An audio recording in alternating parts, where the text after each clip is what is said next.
आत्मा को परमात्मा बनाने की सत्य घटना है ये पंच कल्याणक।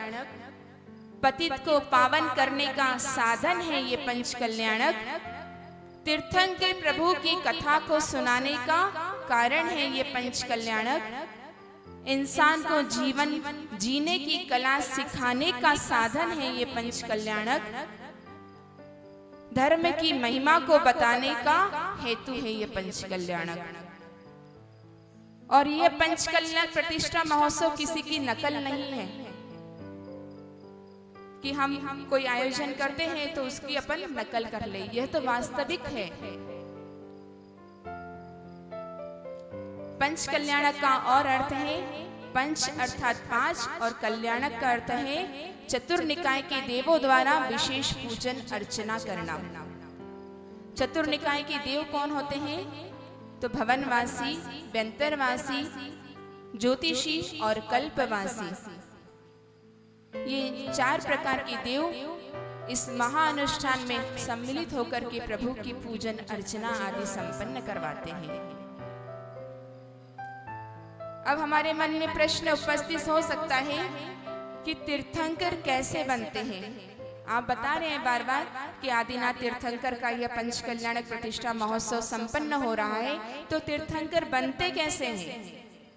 जो आत्माएं तीर्थंकर होती हैं वे वर्तमान भाव से 3 भाव पूर्व केवली शुद्ध केवली के पाद मूल में 16 कारण भावनाओं को भाकर तीर्थंकर प्रकृति का बंध करती है। तो अपने मन में प्रश्न उपस्थित हो सकता है कि क्या हम भी तीर्थंकर प्रकृति का बंध कर सकते हैं? क्योंकि जो तीर्थंकर बने हैं वो भी तो संसार में ही परिभ्रमण करे हैं। जब उन्हें केवली शुद्ध केवली भगवान का पाद मूल मिला तो उन्होंने अपना ये पुण्य का उदय आया जिससे उनको तीर्थंकर प्रकृति नाम कर्म का बंध हो गया। जग की असारता बता देती है 12 भावना। जग से वैरागी बना देती है वैराग्य भावना। घातियां कर्म नाश करके केवली बने पर इंसान से तीर्थंकर बनाती है षोडश कारण भावना। तो ये षोडश कारण भावना निमित्त है तीर्थंकर प्रकृति के पुण्य बंद करवाने में। तो 16 कारण पर्व की पूजा तो जितने भी श्रावक लोग यहाँ बैठे हुए सभी लोग करते हैं। हम लोग 16 कारण पर्व जब आता है तो पूजन करते हैं, जाप करते हैं, कथाएं सुनते हैं। तो क्या हमें तीर्थंकर प्रकृति का बंध नहीं हो सकता? होता होगा आप लोगों के मन में प्रश्न उपस्थित।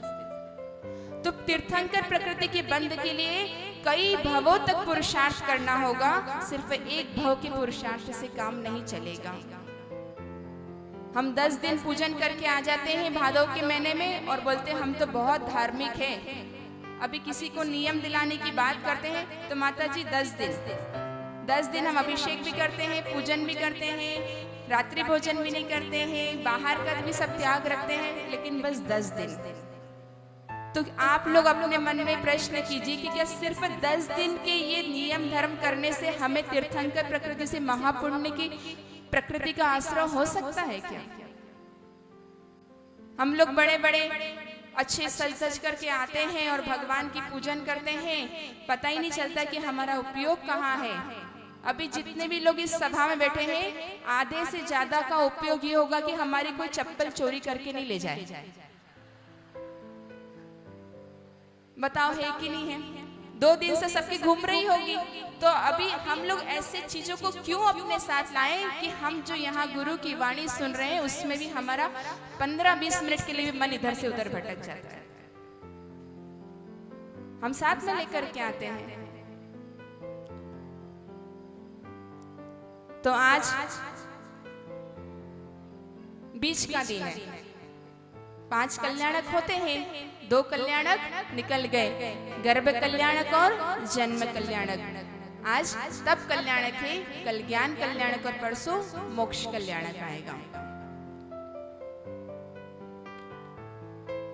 माता मरुदेवी ने अपने गर्भ में बालक को संस्कार दिए थे तो वो तीर्थंकर बन गए। अगर गर्भ में संस्कार नहीं दिए होते तो वे तीर्थंकर नहीं बन पाते। हम आपसे पूछते हैं, यहाँ पर बैठी हुई कितनी माताएं ऐसी हैं जो आज संयम के मार्ग पर अपने बालक और बालिकाओं को आगे बढ़ाना चाहते हैं? बताइए, हाथ खड़ा करिए। 1 2। आजू बाजू देख करके मत उठाइए कि हमको देख रहे हैं। अपने मन को टटोल करके पूछिए कि आज ऐसी कितनी माताएं हैं जो अपने बालक और बालिकाओं को कि हाँ तुम लोग संयम के मार्ग पर आगे बढ़ो, हम तुम्हारे साथ हैं। है ऐसे आज कोई भी? लेकिन तीर्थंकर आदिनाथ भगवान की माता ने उन्हें गर्भ में संस्कार दिए कि तुम संयम पथ पर आगे बढ़ना। आज हम क्या संस्कार दे रहे हैं? धार्मिक संस्कार देने का कितना % हमारे जीवन में है? क्या हम अपने बच्चे को बोलते हैं कि तुम मंदिर जाओ, उसके बाद तुम्हें भोजन मिलेगा? आप लोग अपने मन से, अपने आप से प्रश्न कीजिए। आप बोलते हैं कि रात्रि में भोजन करने से तुम्हें नरक जाना पड़ेगा? आप बोलते हैं कि तुम गलत कार्य करोगे तो तुम्हें नरक और तिर्यंश आयु का बंध होगा? आप उन्हें संस्कार क्या दे रहे हैं? आप उन्हें ये संस्कार तो जरूर देते हैं कि तुम अपनी मनपसंद कपड़े खरीद करके लेकर के आओ। तुम्हें जैसे कॉलेज में पढ़ना है, तुम अपने मन से निर्णय करो कि हमें इस कॉलेज में एडमिशन चाहिए, हम तुम्हारी फीस भरेंगे। लेकिन आप अपने बच्चों को ये बोलते हो कि जिनेंद्र भगवान के दर्शन करना हमारा प्रथम कर्तव्य है। तो जब तक आप इन बच्चों को संस्कार नहीं देंगे, तब तक इस धर्म की कैसी उन्नति होगी? आज जितने लोग यहाँ बैठे हैं सब 40 के ऊपर हैं बच्चे आज। क्यों नहीं है? क्योंकि हम उन्हें अपने साथ लेकर के नहीं आए। आज हमारे जैन धर्म की जैनी होने के सिर्फ 3 ही कर्तव्य हैं। कौन कौन से? प्रतिदिन देव दर्शन करना, रात्रि में भोजन नहीं करना और पानी छान करके पीना। कितने श्रावक ऐसे हैं जो आज इन 3 नियमों को अपने जीवन में पूर्णतः पालन कर रहे हैं? तो आज हमें वो संस्कारों का बीजारोपण अपने बच्चों के अंदर करना पड़ेगा, तब कहीं जाकर के वो संयम के मार्ग पर आगे बढ़ सकते हैं। सिर्फ दीक्षा लेना मात्र ही संयम नहीं है। हम अगर अपने जीवन में एक छोटा सा नियम भी लेते हैं तो वो भी संयम की श्रेणी में आता है। जितने लोग यहाँ पर पांडाल में बैठे हैं, एक संकल्प ले लें कि जब तक हम पांडाल से बाहर नहीं निकलेंगे, हम पानी नहीं पिएंगे, भोजन नहीं करेंगे। उतनी देर के लिए आप संयमित हो गए। जब तक आचार्य श्री महाराज जी का प्रवचन चलेगा, हम लोग कोई आपस में बात नहीं करेंगे, वो आपका संयम हो गया, वो आपकी तपस्या हो गई, वो आपका तप धर्म हो गया। हम पुरुषार्थ तो आपको ही करना पड़ेगा।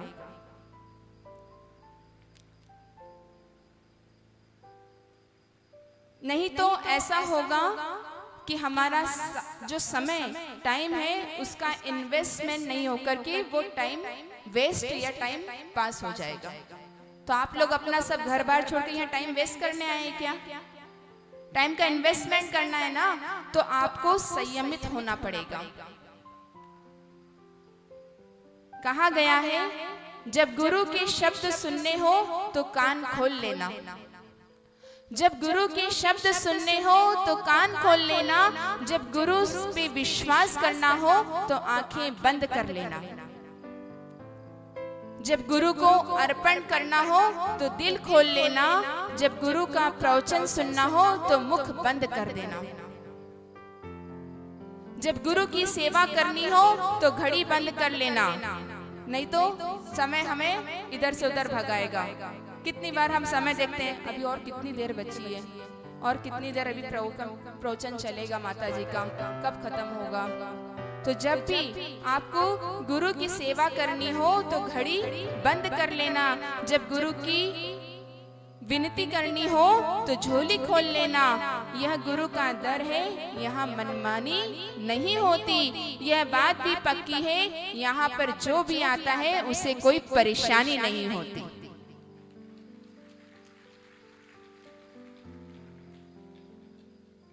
तो आप लोग अपने मन को टटोलिए, अपने घर में बच्चों को संस्कार कीजिए। अभी भी कुछ नहीं बिगड़ा है। जितने लोग यहाँ पर, क्योंकि अब एक आम बात हो गई है ना कि माता जी हर साल तो पंचकल्याणक होते हैं। हम कितने पंचकल्याणक देखें? अभी है, फिर 15 दिन बाद पंचकल्याणक है, फिर और 2-3 महीने बाद पंचकल्याणक हो जाएगा। पिछले साल हमारे उदयपुर में 3 पंचकल्याणक हुए हैं। तो क्या हम पंचकल्याणक ही देखते रहे?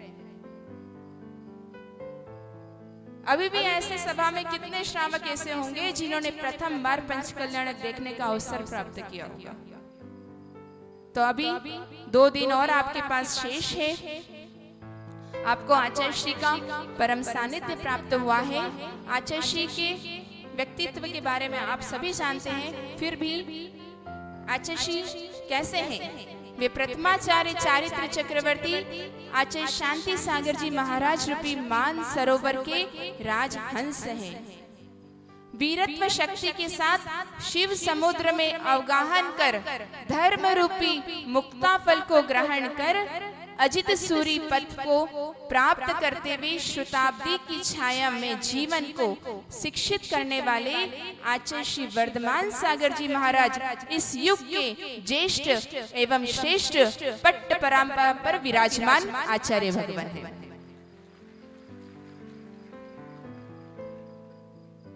आज हम सब में से आचार्य शांति सागर जी महाराज जी के दर्शन गिने चुने लोगों ने किए होंगे। इस सभा में हो सकता है 10-15 नाम निकल जाए, लेकिन हमने आचार्य शांति सागर जी महाराज जी को नहीं देखा, आचार्य वीर सागर जी महाराज जी को नहीं देखा। लेकिन अगर हमें पूरे पूर्वाचार्यों की छवि देखनी है तो आपके सामने साक्षात आचार्य श्री वर्धमान सागर जी महाराज जी विराजमान है। संपूर्ण पूर्वाचार्यों की छवि आप उनमें देख सकते हैं। तो आप सभी को यह मंगल अवसर प्राप्त हुआ है। समय को आप समझें, आचार्य श्री की एक बात अपने साथ लेकर के जरूर जाएं, वे आपके जीवन में अमूल्य चूल परिवर्तन कराने में सहायक होगा। इन्हीं मंगलमय भावनाओं के साथ जय बोली परम पूज्य वात्सल्यवर्धी आचार्य श्री वर्धमान सागर जी महाराज की।